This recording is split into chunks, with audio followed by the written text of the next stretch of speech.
Hey everybody, Robert with RC Archery. You're watching Tuesday's Tip of the Week number 116.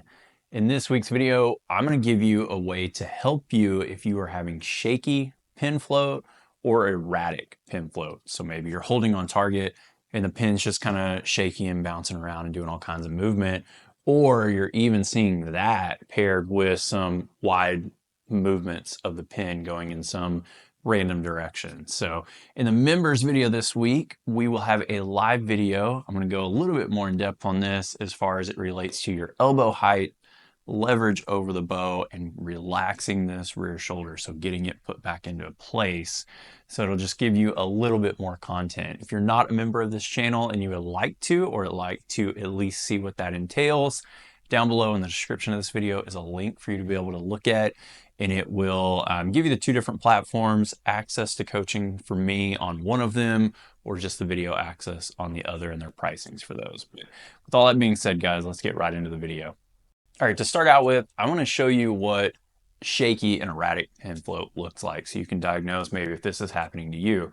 Usually the shaky pin float that you're seeing where it's bouncing around and there's a lot of jitters and movements is also paired with the erratic pin flight. So just the pin darting off the target in one direction or the other before coming back to the middle. And these are going to be larger darts, so not staying in the, the 10 ring area or the 9 ring or the white spot on a 5 spot face or something of that nature. These are going to be big movements where you're seeing something darting off into maybe the 8 ring or 7 ring or something like that. So what that means usually is that our loop length is too short. We're having too much leverage over the bow, and our rear shoulder isn't being able to get itself put back into place and allow you to be able to settle the body and take a lot of the available movement of this joint out of the equation. And a lot of people will diagnose this as say draw length is too short, but really quick, I want to kind of go over the differences between draw length and loop length and let you see that. So with draw length, we're primarily looking at setting up the shoulder on the bow arm side. And this is going to be setting it in place in a natural position where the joint is actually going to be supported by all the stabilizing muscles, by the joint itself, and then by our core, and being able to hold the bow up for us a little bit easier than if our arm is too outstretched or if it's pulled in too tight to our body. So main thing is getting the draw link set up. We want that natural position of the shoulder, and then just fine tuning it based off of movement of available movement. So it looks a little bit different on draw length. When we're seeing this shakiness and we're seeing the erratic pin flight, generally we're looking at the loop because it controls the back half of our body and this back shoulder. So much like our bow's draw length, where we're adjusting it to get this front shoulder in place, we also have to adjust the length of the loop to allow us to be able to get to a natural position where the shoulder comes back and can relax, and it's not humped up too far.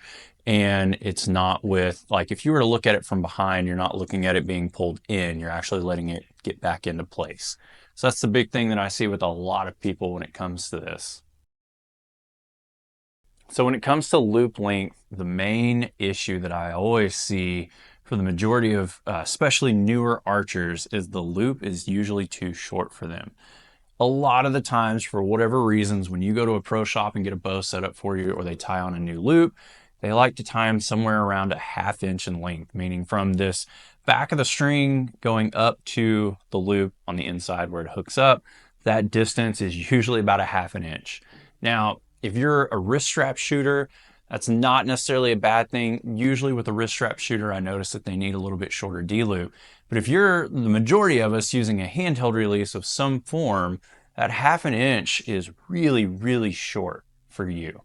And everybody's anatomy and the way that our body and makeup is a little bit different. So the length that we have from our shoulder down to the elbow, and then from the elbow to the wrist and through the hand where we're holding on to the release, those lengths are not going to make everything a cookie cutter perfect position when you get to full draw for everyone. Meaning, don't freak out if this rear shoulder looks a little higher than the front shoulder. They're not always completely flat, like if you were just to stand here.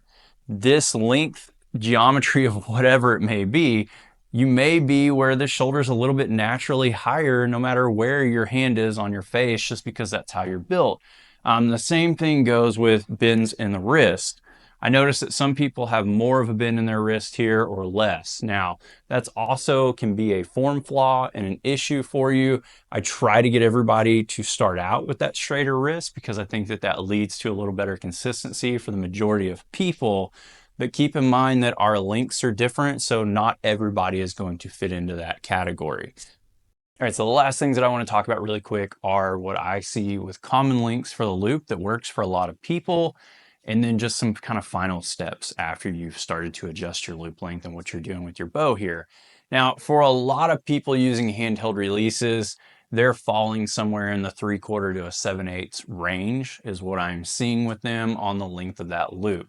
I'm a little bit longer than that. I'm actually at 15/16 currently for the loop that I run. And it really depends on your release. So some releases have a longer neck to hook, some have a shorter neck to hook. If you're using some of the Carter releases, a lot of those have a very short distance between where they hook onto the release and the finger beds.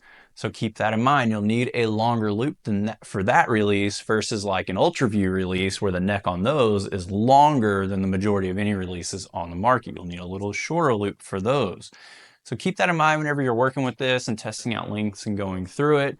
And then lastly, whenever you get your loop length adjusted, if you are noticing tendencies for the bow to aim and settle in certain positions, you may need to start adjusting the weights on your bars or the positioning of your back bar up and down, left and right.